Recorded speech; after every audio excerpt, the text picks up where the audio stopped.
Hey everyone, thanks for watching. There are Christmas markets all over Europe, and we've been fortunate to be over there in late November and early December to visit a few of them, but we never planned a trip that focused predominantly on visiting multiple Christmas markets in various cities throughout a country. Well, last year we finally decided to do it, and I figured it makes sense to put together a video on why we chose certain towns, how we got there, and what we did when we arrived.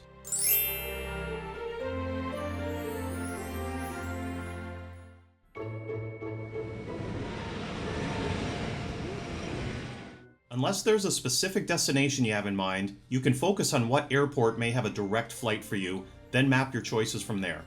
We decided on Frankfurt. From there you could go northwest to Cologne or southeast to Nuremberg. I also had direct flights to Berlin and Munich, but I'd never been to Frankfurt, so that was an additional bonus.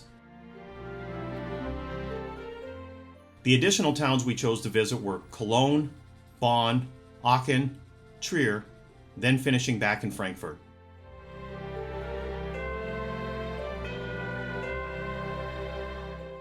We landed in Frankfurt early and got on the train to Cologne right at the airport.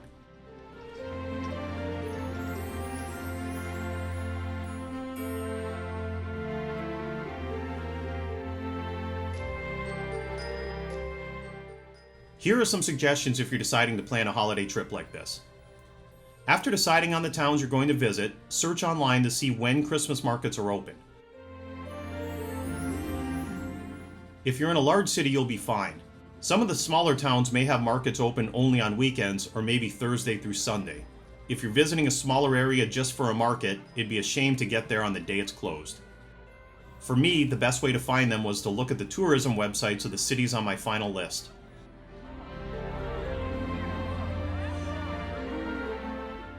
In the credits of this video, as well as in the description below, you'll find links to the sites I used. Most markets run from the end of November and end just before Christmas. So if you're American, you can use your Thanksgiving holiday as an extra vacation day that you won't have to take off work. Couple that with a direct flight, and you'll likely save even more time. There are other benefits of traveling this time of year too. You'll have cooler temperatures, and, with the exception of the Christmas market, you'll have less tourists than summer months. I've also usually found less expensive flights to Europe in the winter. We preferred visiting them in the evening, but if you're traveling with children, or prefer the daytime, they'll be open then as well. If you arrive too late in the evening, you'll miss the fun. We got into one town rather late, and by the time we checked into our flat, the market was closing. Be advised that unlike bars, clubs, or restaurants, Christmas markets don't stay open all that late. Depending on the town or the day of the week, they could close at 8, 9, or 10 o'clock in the evening. If you're caught off guard, don't worry, as even though they're closing and no longer selling anything, there's still time to get your mug deposit back. More on that shortly.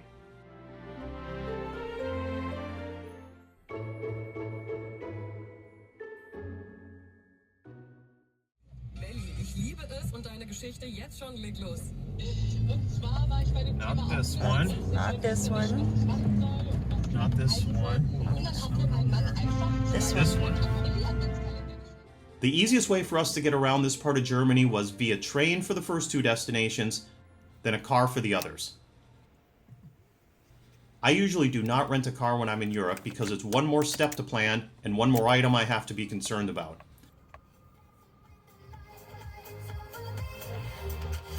Who wants to get into an accident, get a parking ticket, or be unable to sample any of Germany's delicious beer because you have to drive?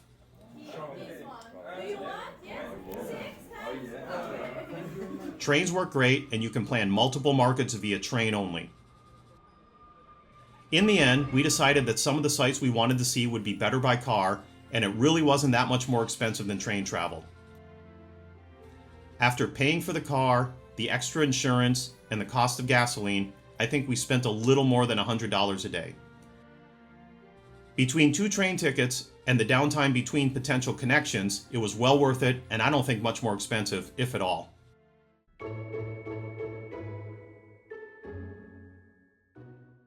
And yes, I upgraded insurance beyond the standard package.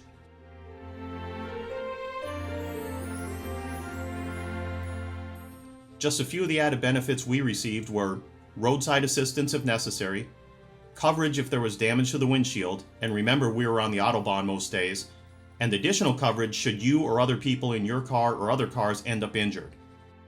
Will you need all that? Probably not, but again, for the price of lunch for 2 per day, I think it's worth it.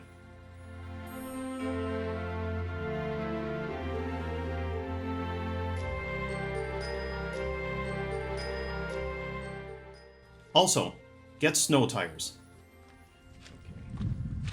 Not sure if we can see it, but we're about to get back onto a very snowy road and go up quite a bit in elevation where it's -1 Celsius. So I don't want this to freeze, but science tells us that it will, unless cars like that keep the road nice and warm.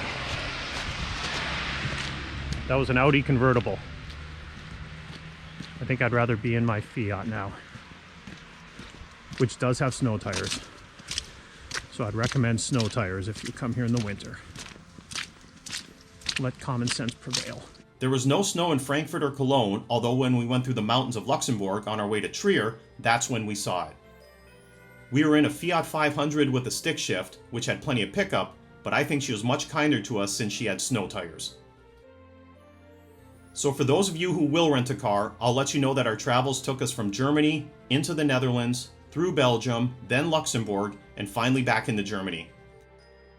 May not sound like it, but that was an easy way to get from Aachen to Trier. We had no trouble crossing borders within the EU. I purchased an international driver's license from AAA. You may have heard the same statement I have. People who sell international driver's licenses say you need them, and people who buy them say they never get asked for them.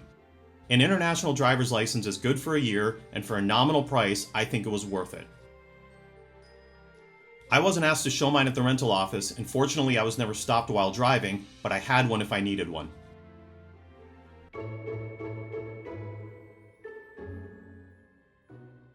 Regarding Airbnb, we decided that going this option made sense in Aachen and Trier. It's a very good sized bathroom.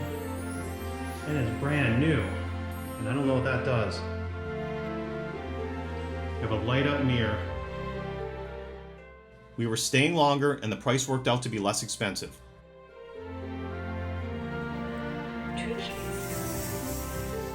Fancy elevator. Hello. Bitte ein Bett.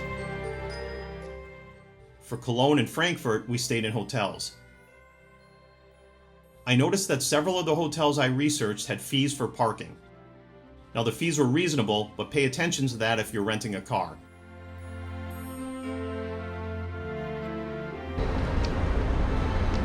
Hotel Moxie.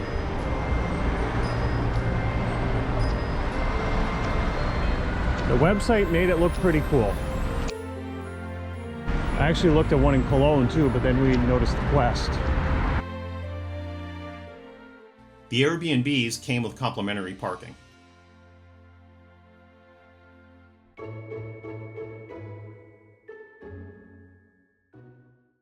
So you made it to town. Where's the Christmas market?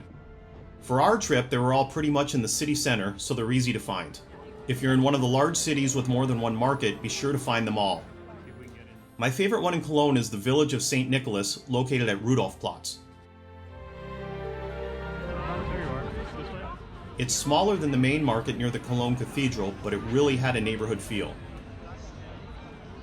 It was well laid out right under the Hannen City Gate, which is one of the few remaining gates from Cologne's medieval walls.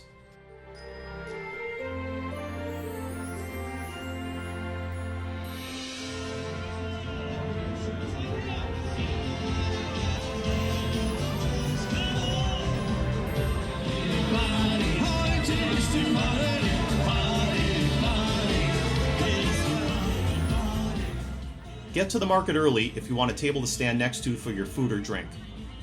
By the time we made it to Rudolfplatz that Thursday evening, finding a place to stand was tricky. It was the same the next night when we went to the market near the cathedral.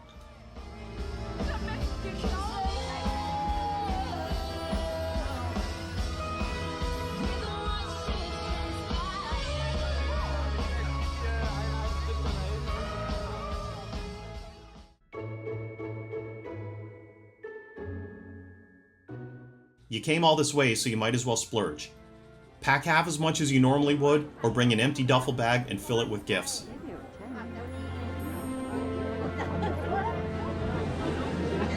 Do you like any?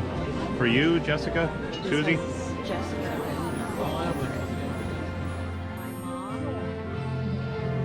She'd like it. I mean, it's a Christmas gift.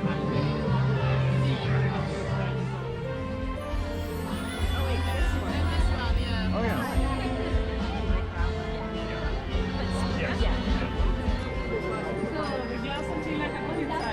Perfect. Okay.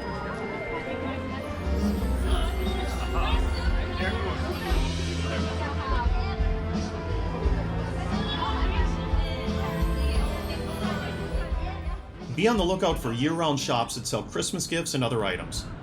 Right here. There's a great shop, Handwerkskunst, in Frankfurt that sells Christmas ornaments and other German items, including clocks, nutcrackers, and beer steins.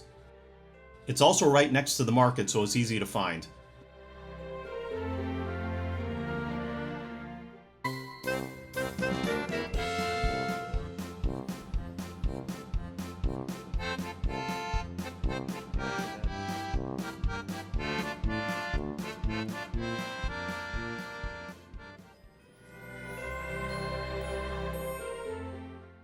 I posted a video a while back that shows more of the stop and what we purchased. I have a link to it in the description below.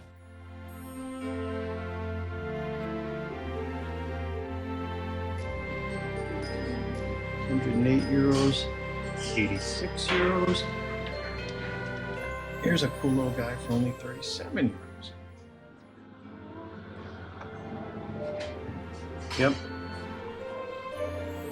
The Mouse King.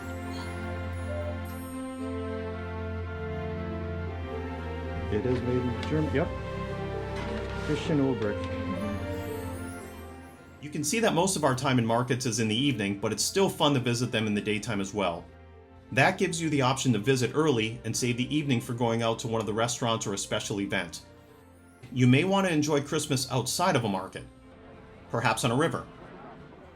We found a river cruise on the Rhine that for about $100 per person, you receive the evening cruise, all the food you could eat, all the beer or wine you could drink, and live music. Remember that it's Christmas time all over, not just in the Christmas market, so there are other holiday-themed events to enjoy. Our cruise was packed mostly with locals. I think Cologne really loves their river cruises, and as soon as we got to town, we were in the holiday spirit.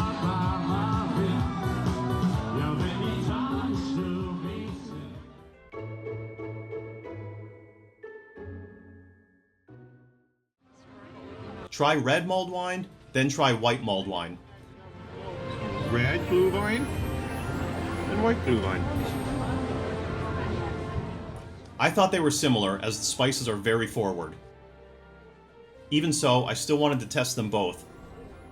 Having lived in Finland for a while, I always had red mulled wine. Switching over to white on certain evenings was a fun twist on my holiday celebrations.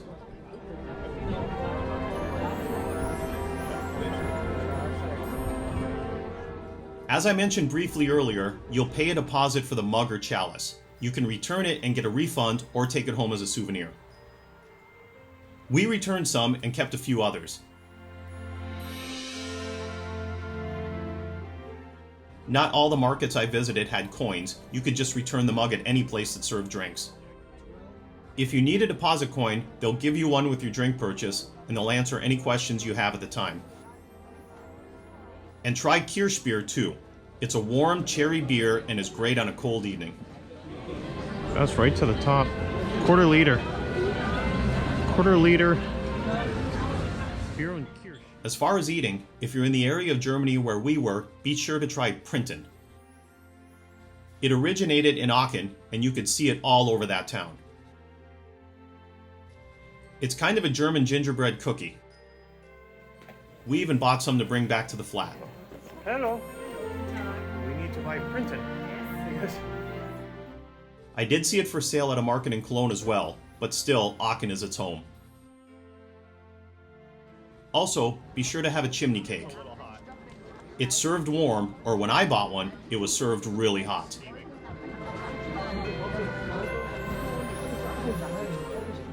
And if you're still hungry, try a Kartoffelpuffer, which is a German potato pancake. It's like a Swiss roasty and can be sweet or savory. Mine came with an herb yogurt sauce.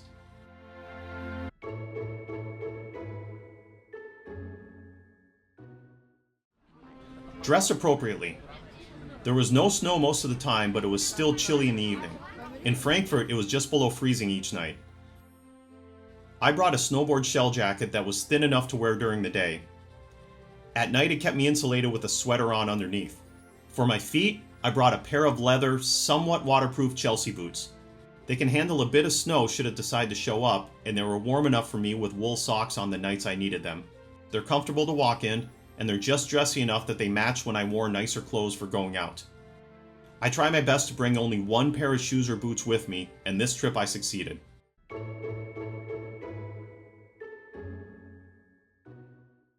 So do you really want to do an extensive European Christmas market vacation?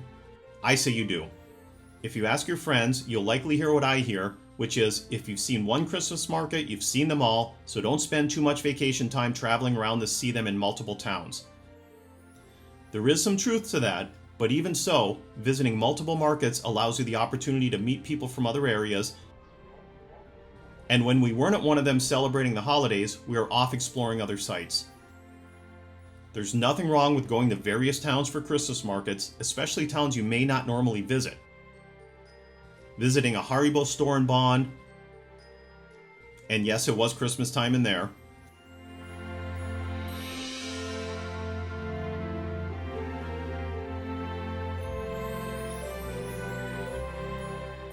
And having some great German beer and currywurst, also in Bonn.